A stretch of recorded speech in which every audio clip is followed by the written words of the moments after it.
Lumakas ang kabog ng dibdib ko nang marinig ang pagsarado ng pinto ng banyo. Mukhang tapos na siyang mag-shower. Napapikit ako ng mariin at napakagatlabi habang mahigpit ang hawak sa kumot na nakatalokbong sa akin. Narinig kong tumawa pa siya. "Huwag ka munang matutulog, sweetheart. May gagawin pa tayo." Tila bibong sabi niya.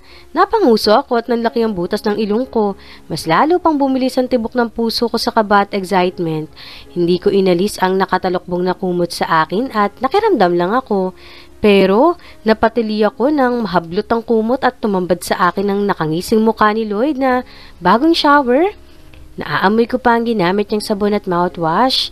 Napalunok ako at binaba ang tingin sa katawan niya. Hubad baro siya at nakatapis lang ng puting tuwalya ang ibaba niya. Malakas ang kutob ko na wala siyang saplot sa loob. Nakabakat pa nga ang bukol niya sa tuwalya. Hawakan niya ang babakot, bagyang inangat. Bumalik ang tingin ko sa mukha niya. Nakaplaster pa rin ang ngisi sa labi niya habang punong-puno ng pananabik ang kislap ng kanyang mga mata habang ginagala ang tingin sa aking mukha. Napalunok naman ako habang tila hindi magmayaw sa mabilis na pagtibok ang puso ko. Dahan-dahang bumaba ang mukha niya at sinakop ang labi ko. Magaan ang halik niya at padampi-dampi lang na tila nananatsa. Saglit lang siyang titigil at titingin sa mata ko at muli akong hahalikan. Masuyo ang halik niya pero may kasama ng dila ang humahagod sa labi ko. Humawak naman ako sa gilid ng leeg niya habang tinutugon ang kanyang mainit na halik. Hanggang sa ang dila niya ay kumatok na sa labi ko. Binuka ko naman ang aking labi at tinayaang makapasok ang nila niya na agad na gumagalugad sa loob ko. Humagod pa ito sa ngipin ko at tinudyo-tudyo pa ang dila ko. Nalalasaan ko pa ang mouthwash na ginamit niya. Naging mabusok at mapaghanap na ang halik niya na sa akin namang tinutugon. Kapwa pa rin kaming naging malikot ang aming mga kamay sa katawan ng isa't isa. Ang kamay niya ay pumipisil na sa ibabaw ng dibdib ko na natatakpan pa ng damit. Ang kamay ko naman ay humahaplot sa matigas ng dibdib at tiyan. Napakagatlabi ako at napapikit nang bumaba ang halik niya sa leeg ko at doon naman ako pinapak ng halik na may kasama pang dila. Ang malaking kamay niya ay sumuot na sa loob ng damit ko at kinukob ang dibdib ko. Pinaglalaruan ng daliri niya ang utong ko at paminsan-minsang nilalapirot ito. Masakit na, nakakakiliti pero nagdudulot ng kakaibang init sa aking katawan. Maya-maya pa ay bumangon siya at napasinghap ako na mabilis niyang hinubad ang suot kong t-shirt. Nakabuyang-yang na ngayon sa kanyang harapan ang malulusog kong dibdib. Pero nahigit ko ang hininga ko at nataranta nang maramdamang nakagapos ang dalawang kamay ko sa ulunan ko. Titingnan ko ito at ganun na lang ang kaba ko at panlalaki ng mata nang makitang nakaposas ako. Teka, saan galing ang posas na yun? Wala naman yun kanina ah. Bakit nakaposas ako?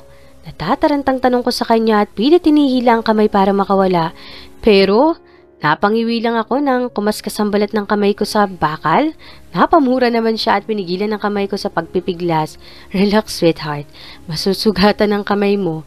Bakit kasi pinusasan mo ako? Ano bang binabalak mo? Kinakabahang tanong ko. Baka mamaya, sadista pala siya sa kama. Ako, hihiwalayan ko talaga siya. Tumawa naman siya at hinalikan ako sa tungki ng ilong. "Wala akong gagawing masama sa'yo, sweetheart. I just want to add some spice. Promise, magugustuhan mo ang gagawin ko sa'yo." Anas niya at pilyong kumindat pa. Napalunok naman ako. Kinakabahan pa rin ako pero may sumisibol na pananabik sa kung anumang balak niyang gawin. Nasisiguro kong hindi naman niya ako sasaktan. Kung yung unang pagtatalik namin ay halos mabalian ako ng buto, ano naman kaya ngayon? Bumangon siya at ang bandi ko naman ang hinubad niya sabay huggies sa may sofa. Nahigit kong hininga nang tanggalin pa niya ang tuwalyang nakatapi sa bewang niya. Tumambad sa akin ang pagkakalaki niyang parang pipino sa laki at buhay na buhay at tila pa tumatango. Pinagiwalay niya dalawang hita ko at lumuhod sa gitna. Dumapa siya sa ibabaw ko at muli akong siniil ng halik na tinugon ko naman. Bumaba ang halik niya sa leeg ko, sa balikat, hanggang sa makarating sa aking dibdib. Ungol ko nang lapiruti na naman niya ang isang utong ko habang sip-sip naman niya ang kabila. Naghahalo ang sakit, kiliti at sarap. Pero Medyo magaspang at madiin ang paraan ng pagpisil niya sa dibdib ko. Naghahalo ang sakit at kiliti pero mas lamang yata ang kiliti. Napakagatlabi ako ng pagdikitin niya ang dalawang dibdib ko at salit-salitang sinipsipang utong ko. Lumiliyad na ang katawan ko sa kiliti at sarap na nadarama. Lumiliyad na ang katawan ko sa kiliti at sarap na nadarama. Gustong gusto ko ang hawak ng pagkakahawak niya sa akin at kinabig ko ang ulo at dibdib ko, kaso nga lang ay nakaposa sa mga kamay ko. Umawang ang labi ko nang alugin niya naman ang dibdib ko at bahagya pa niyang tinampal-tampal. At halos isubo niya ng buo ang isa at piga-piga naman ang isa. Ewan ko, pero angat ng ginagawa niya at mas lalo pa akong nagiinit.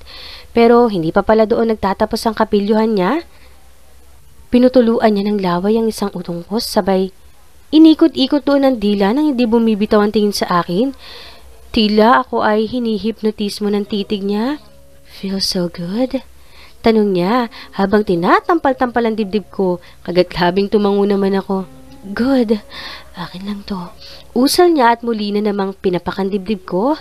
Bumaba ang mukha niya at tinataniman ng halik ang tiyan ko pababa ng puson. Parang trumipli pa ang tibok ng puso ko nang tumapat na ang mukha niya sa pagkababae ko. Pinaghiwalay niya ang mga hita ko at lumapat ang mga malalaki at magaspang niyang kamay sa aking pagkababae. Kinagat ko ang labi ng himas-himas niya ito. Tila tinutudyo pa ang daliri niya ang hiwa ko na nagdudulot ng kiliti. Basa ka na agad, sweetheart. Nakangising tanong niya habang patuloy na hinihimas ang pagkakababae ko at nanginig at nanigas ang buong katawan ko at bumaluktot ang daliri ko sa paa na marating niya ang sukdulan kasabay ng pagdaloy ng katas ko sa aking lagusan na kanya namang sinalo ng bibig. Gusto ko siyang pigilan pero wala naman ibang namumutawi sa bibig ko kundi ungol. Hindi rin ako makagalaw dahil bukod sa nakaposas ang aking mga kamay ay nasa ilalim din ako ng nakakadarang at nakakabaliw na masarap na sensasyon. Habang ako naman ay habol ang hininga. Pakiramdam ko nga ay hinang-hina ako at tinakasan na ako ng lakas. Kung ngayon pa lang ay ganito na ang nararamdaman ko, paano pa kaya mamaya? Baka himatayin na ako. You taste so good, sweetheart. Hindi pa ba siya tapos? Hindi pa ba nangangawit ang dila niya? Pero maya-maya lang ay umahon na siya at lumuhod sa pagitan ng hita ko. Napalunok ako nang makita ang pagkakalaki niyang tila mas lalo pang nagalit.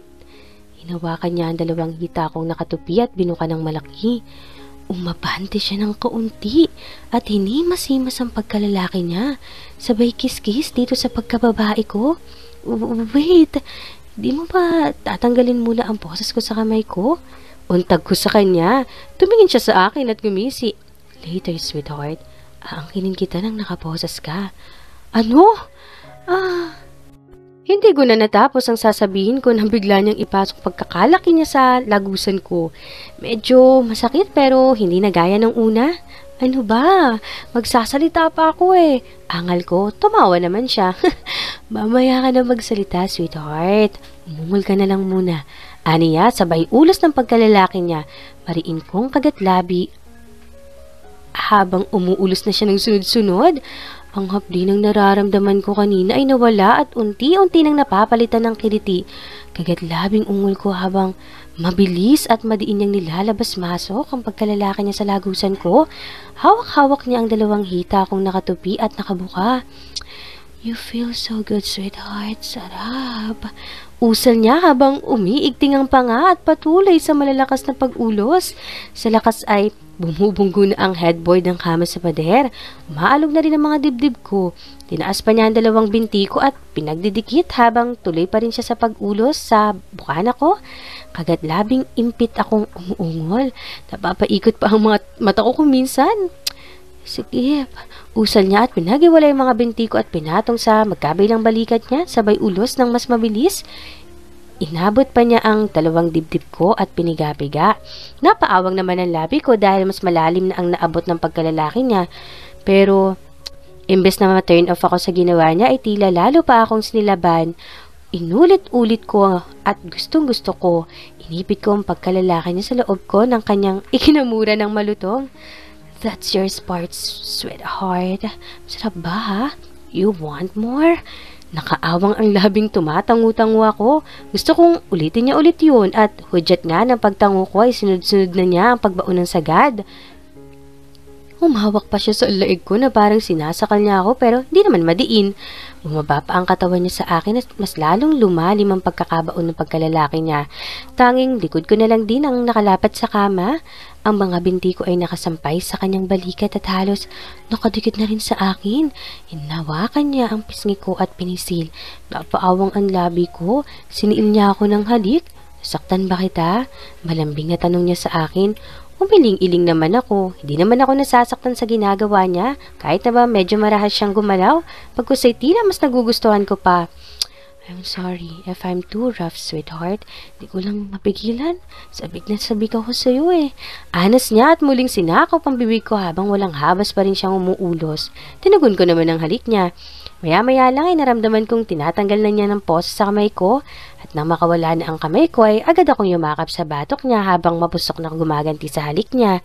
Ilang sunod-sunod na sagad na pagbaon ang ginawa niya na nagatid sa akin sa sukdulan. Huminto siya sa paggalaw at hinayaan muna akong matapos. Nakasubsob lang siya sa leeg ko at hinalik-halikan ako doon. Nang makabawi ako ay bumangon siya, buhat-buhat ako habang nakabuon pa rin ang pagkalalaki niya sa loob ko. Napayakap naman ako sa batok niya habang ang mga binti ay nakasampay sa mga braso niya.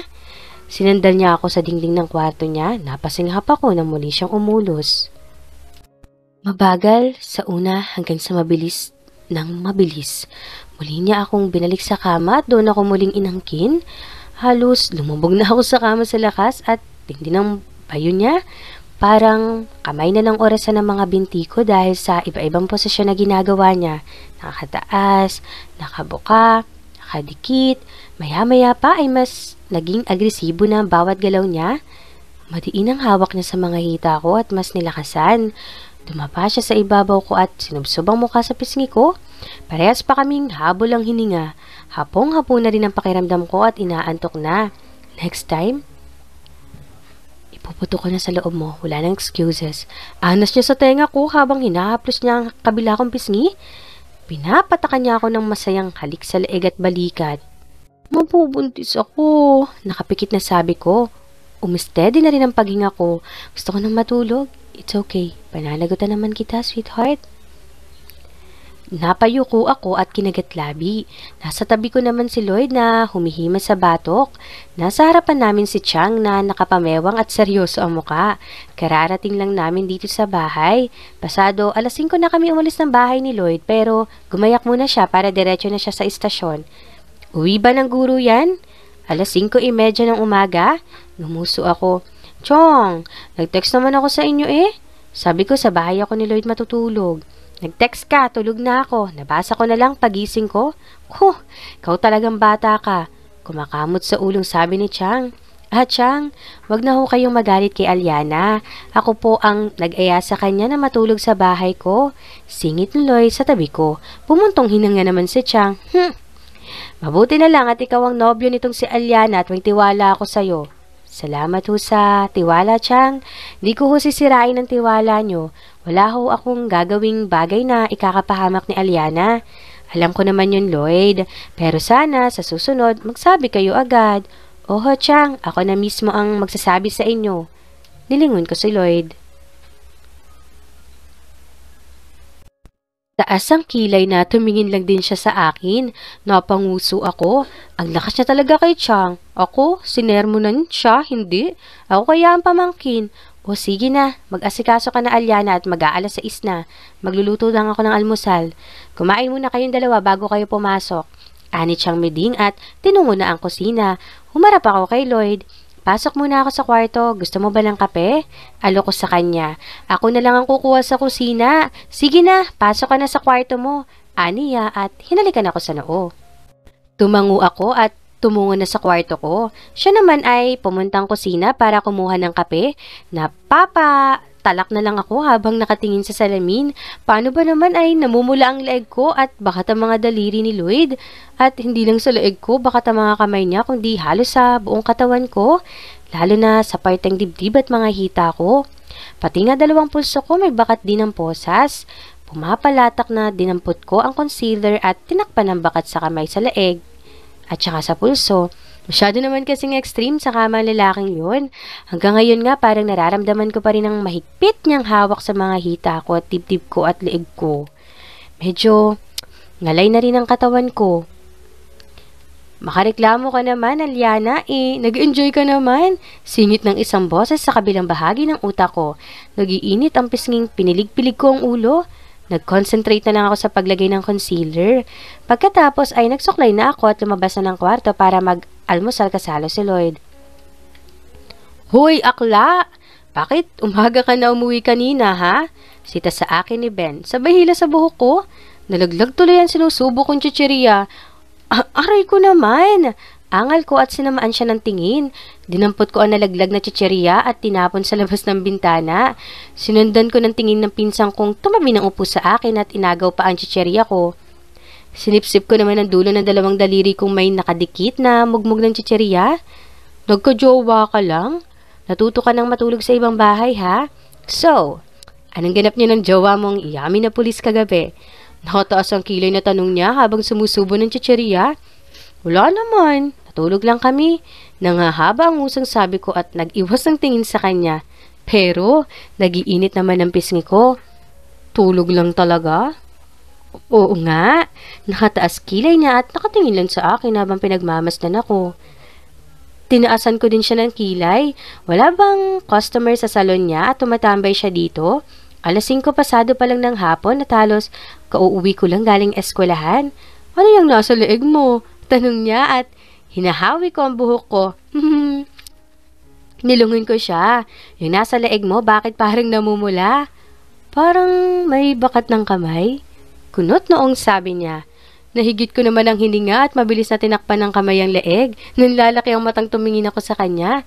Lalo namang napakunot ang noon niya nang tumingin sa pulsuhan ko. O-M-G. Pati pulso mo namumula din. Saan galing yung mga yan, Aliana? Nanlalaki ang matang tanong niya. Wala, ano? Nauutal at hindi ko alam ang sasabihin. Bakit ba nakalimutan ko uling maglagay ng concealer kanina? Napasinghap si Ben at napatuptop ng bibig. May ginawa kayo kagabi ni Lloyd, no? Nag-init ang pisngi ko kasabay ng pagkalabog ng dibdib sa kaba. Wala kaming ginawa. Nanlalaki ang butas ng ilong na sabi ko. Wag mo nang itanggi. Bakla ka? Halatang nagsisinungaling ka. Nanlalaki ang butas ng ilong mo. Nagtatalik na kayo ni Lloyd. Huy! Bunganga mo naman. Marinig ka ni Chang? Saway ko sa kanya. Nasa labas kasi si Chang at nagdidilig ng kanyang mga halaman. So, ano nga? Nagtatalik na kayo, no? Siya ang may gawa niyang mga marka mo sa leeg at pulso?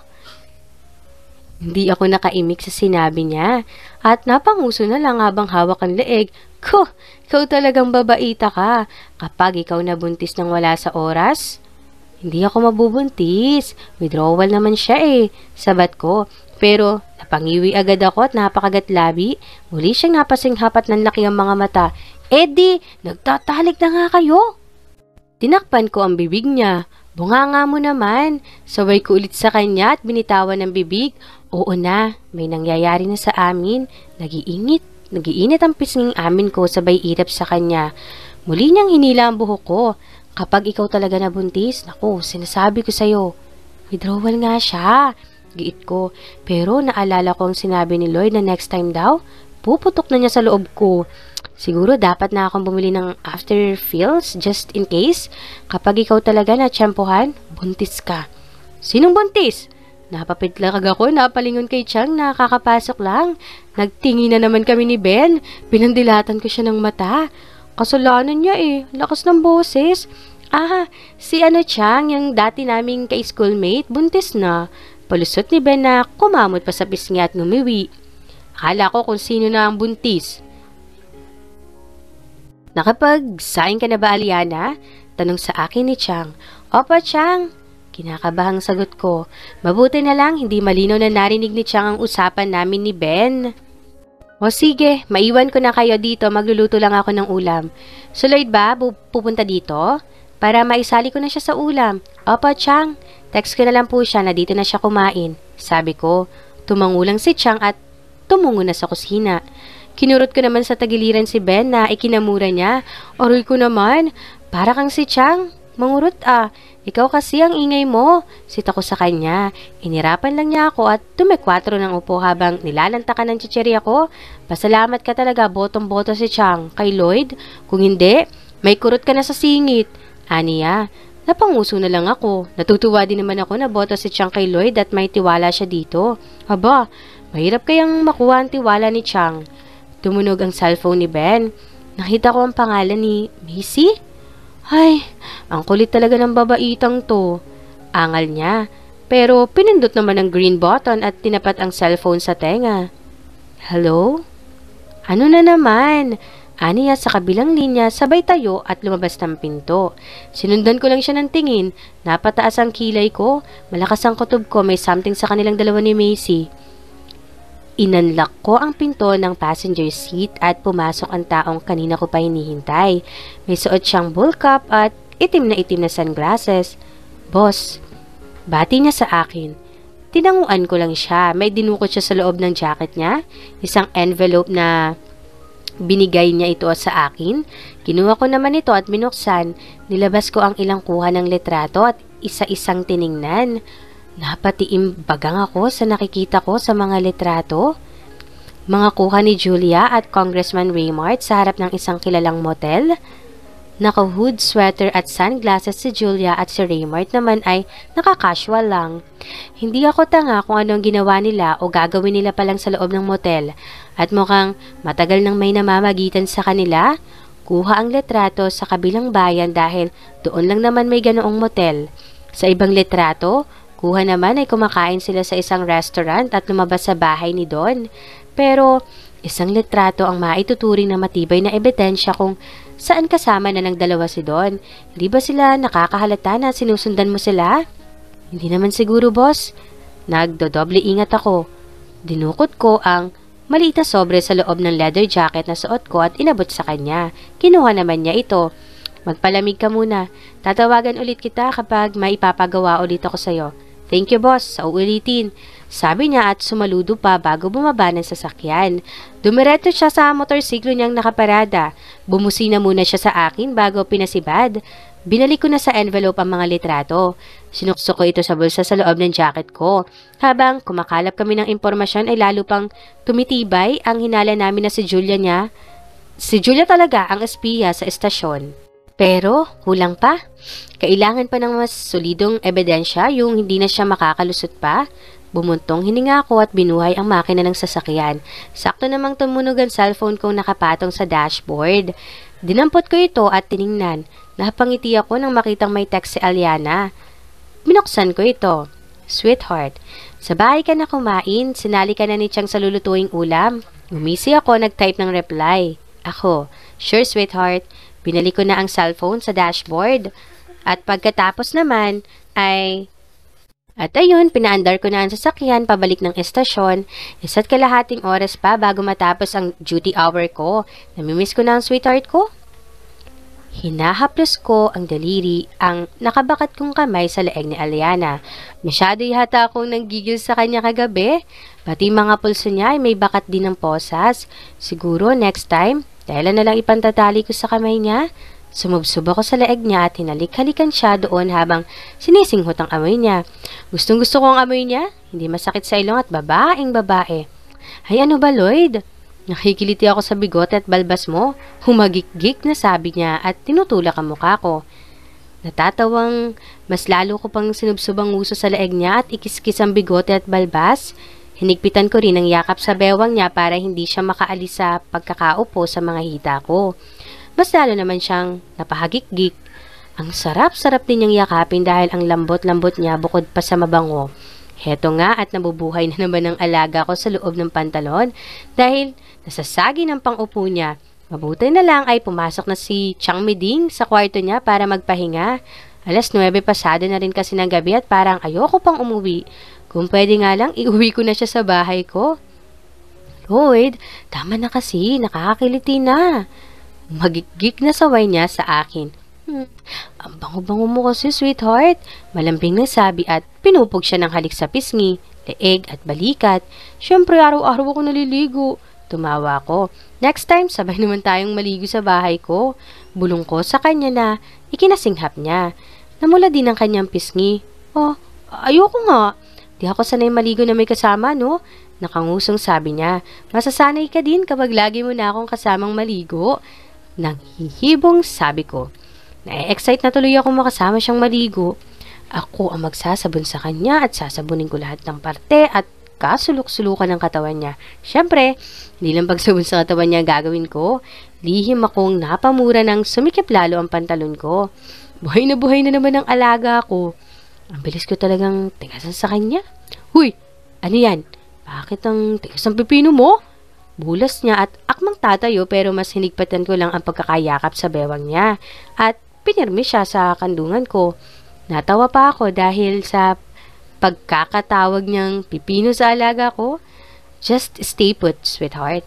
Pero, napatayin ako nang maglumikot siya sa pagkakaupo sa kandungan ko at masagi ang pangupo niya ang bukol ko.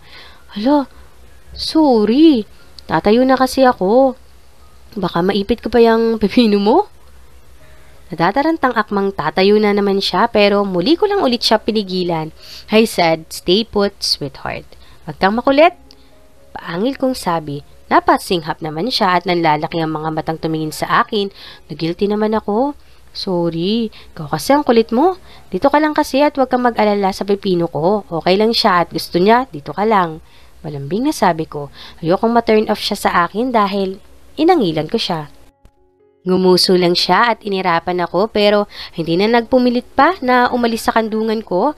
Niyakap ko siya ng mahigpit at hinalik-halikan siya sa balikat at leeg. Hindi nakakatulong sa nararamdaman ko ngayon na nararamdaman ko ang malambot at mainit niyang katawan. Naamoy ang kabanguhan niya, lalong umiinit ang nararamdaman ko at nagwawala na ang alaga ko. Hindi ko na rin napigilan ang mga kamay kong humimas at pumisil sa katawan niya. Sumapo na ang kamay ko sa ibabaw ng dibdib niya at pumisil-pisil doon, habang ang isang kamay ko naman ay humihimas sa maputi at makinis niyang hita. Lloyd, yung kamay mo. Saway niya sa akin at umawak sa kamay kong nasa ibabaw ng dibdib niya at sa isang kamay kong nasa singit na niya. Pero hindi ako nagpatinag at sumubsob lang sa leeg niya, habang nakahawak pa rin sa dibdib niya at singit. I wanna touch you, sweetheart. Anas ko sa tenga niya. Napasinghap naman siya. Ano? Hindi pwede. Baka biglang lumabas si Chang, makita pa tayo. Hindi yan. Tulog na yon. Sa halos gabi-gabi kong pagpunta dito sa bahay nila ay kabisado ko ng oras ng pagpasok ni Chang Miding sa kwarto niya para matulog. Pero baka magising siya at tumabas ng kwarto. Wala naman tayong ibang gagawin, sweetheart. Tawakan lang kita. Ungot ko, sabay pisil sa dibdib niya. Kating-kating na nga ang kamay kong hawakan siya. Bumuntong hininga siya. Fine. Pero hawak lang ha. Sa kabilisan mo, baka magising si Chang biglang lumabas. Tumawa ako. Depende, sweetheart, kung lalabasan ka agad. Nanlaki ang mga mata niya sa sinabi ko at takmang may sasabihin pa pero napasinghap na lang siya nang ipasok ko ang kamay sa butas ng shorts niya at himasin ang pagkababae niyang natatakpan pa ng panty niya. Bahagya siyang hiningal nang matapos siya. Hinalik-halikan ko naman siya sa pisngi. Nilabas ko na ang mga kamay ko sa damit at shorts niya. At yun, hinawakan ko na. Pinaling ko ito patagilid at mapusok siyang hinalikan sa labi na kanya namang tinugon. Ay, sorry po. Agad na bumitaw ng halik sa akin si Aliana at umalis sa kandungan ko. Hindi pa magkadatuntong inayos niya ang damit niya at shorts kaya tinulungan ko na siya. Pagkatapos ay sabay na naming nilingon ang pinsan niya. Sorry, naistorbo ko kayo? Si Chang, tulog na ba? Nakangiwing tanong ni Ben. Oo. Tulog na siya. Natural na sabi ni Aliana. Kaya pala. Sige, balik na ako sa bahay. Maiwan ko na kayo. Paalam ni Ben at nagmamadali pang lumabas ng pinto. Nagkatingi naman kami ni Aliana. Gumisi ako nang makitang namumula ang mukha niya. Inayos ko ang kwelyo ng t-shirt niyang bahagyang nakalilis. Impit siyang napatili at napatakip ng mukha. OMG! Nakita tayo ni Ben. Nakakahiya. Tumawa lang ako at niyakap siya. Kasalanan mo to eh. Paninisi niya sa akin. What? Nagustuhan mo naman Nanunuksong sabi ko. Lalo namang namula ang mukha niya. Kinabig ko lang siya payakap. Sumubsob naman siya sa dibdib ko habang impit pa ring tumitili. Tumawa lang ako